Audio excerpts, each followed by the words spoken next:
Le 30 octobre 1936 paraissait dans l'Action française la critique de François Huneuil du film américain Mon homme Godfrey, My Man Godfrey, texte intégral. Il existe à Hollywood une courbe assez curieuse de genre dramatique. Voici quelques années, tous les efforts se portaient vers des films de gangsters, dont un étranger, Sternberg, avait révélé dans Les Nuits de Chicago à quelle puissance ils pourraient atteindre. On faisait converger vers eux tous les acteurs, tous les scénaristes, tous les metteurs en scène de talent, Robinson et Howard Hawks, Muny et Gary Cooper. Le cinéma du gang, entouré de pareils soins, a atteint son apogée avec l'inégalable Scarface. Depuis, il s'est fixé dans l'honnête série. On l'exploitera industriellement, non sans adresse, jusqu'à ce que le public le délaisse. Aux gangs ont succédé dans les faveurs d'Hollywood ce qu'il faut bien appeler, faute d'un néologisme à trouver, malheureusement c'est encore l'Amérique qui nous l'enverra, la comédie légère. Les Yankees y ont été d'une maladresse insigne dans les débuts du cinéma sonore.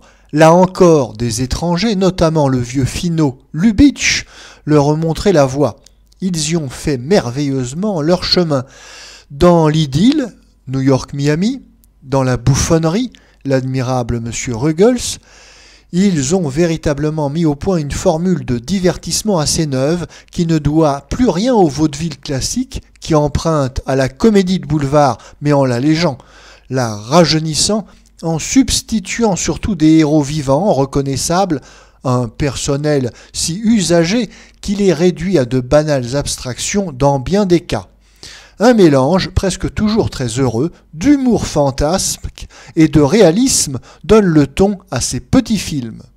Les Américains paraissent bien avoir trouvé là une matière inépuisable. On les a vus débuter par la pièce triangulaire, autour de laquelle ils brochaient des variations quelquefois inédites, des épisodes pittoresques. Ils ne sont plus très loin maintenant d'aborder la comédie de mœurs.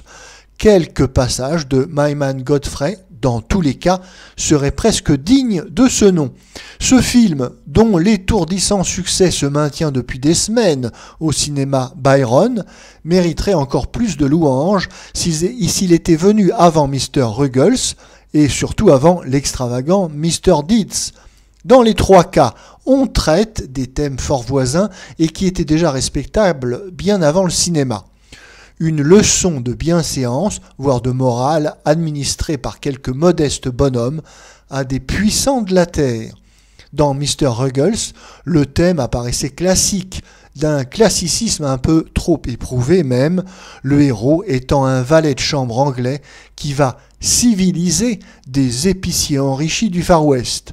On aime davantage Mr. Deeds, où ce héros est un jeune provincial fabricant de chandelles, il n'en vend pas beaucoup, et de cartes postales poétiques, échappant par sa délicieuse bohème au type tracé d'avance. Avec Godfrey, nous revenons à la tradition du valet de chambre plus gentleman que ses maîtres. Mais, premier élément de surprise, c'est William Powell, l'homme le plus élégant, le plus polissé d'Hollywood, qui joue le rôle. Une surprise plus brève a même précédé celle-là. Nous avons vu l'impeccable Powell, qui jouait naguère tout un film policier sans quitter ses gants, Powell au complet admirable de chic et de sobriété, avec une barbe de 8 jours et une gabardine graisseuse, logeant en authentique clochard auprès d'un tas de détritus de la zone new-yorkaise. D'autre part, on a su éviter dans Godfrey le petit prêche un peu trop moralisateur, l'épisode forcé du pauvre bougre de chômeur vomissant d'assez mélodramatiques revendications qui alourdissait un des derniers chapitres de Mr. Deeds. Enfin, les patrons de Powell Godfrey ne sont plus des nouveaux riches sans imagination dans leur outrecuidance. Ils appartiennent à la haute société de New York, ce sont des snobs. Le père excepté qui, du haut de quelques trusts inhumains, s'échine tout au long du jour et règle chaque soir avec de grosses colères les diverses excentricités de sa femme et de ses 2 filles.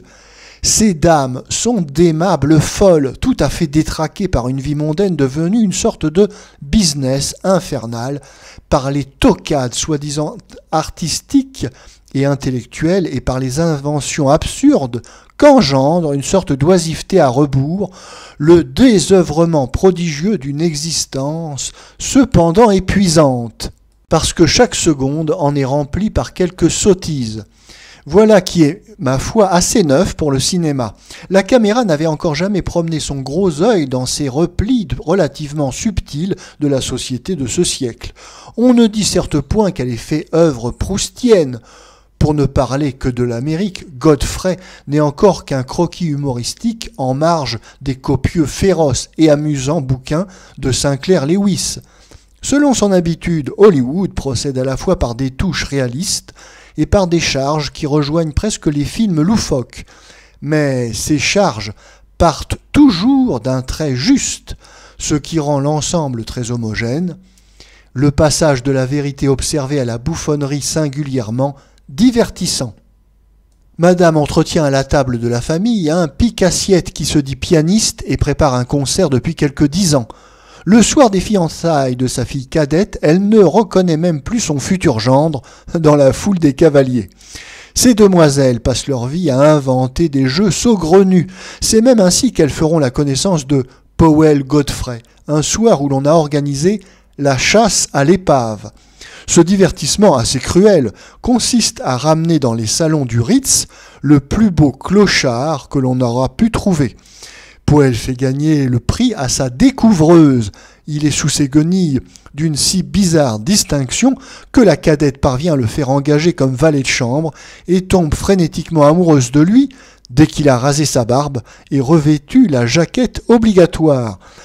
Cette dernière incidente paraît banale, mais on vous assure que les extases et les désespoirs de la petite millionnaire dans l'office, ses confidences à la bonne, qui partage sa passion, le sont beaucoup moins. La suite sert à nous démontrer comment Powell Godfrey sortira de ce guêpier et remettra un peu d'ordre et de raison dans ce foyer déboussolé. Le film part dans un rythme si étourdissant qu'il ahurit un peu des spectateurs européens, dont l'œil et l'attention sont moins entraînés que les Américains à cette sorte de gymnastique.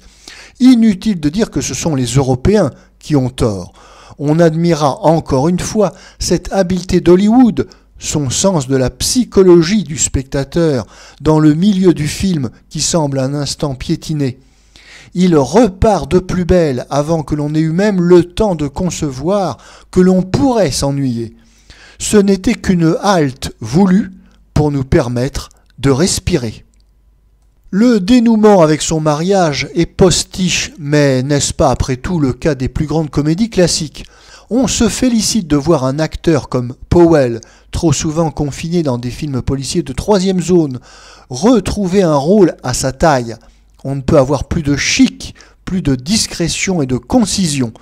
Il y a sans doute d'autres fins au métier de comédien, mais dans cette veine, c'est un sommet. Autour de lui, chacun, à commencer par Carole Lombard, qui n'a jamais été meilleur, est admirablement à sa place, exactement employé selon ses moyens.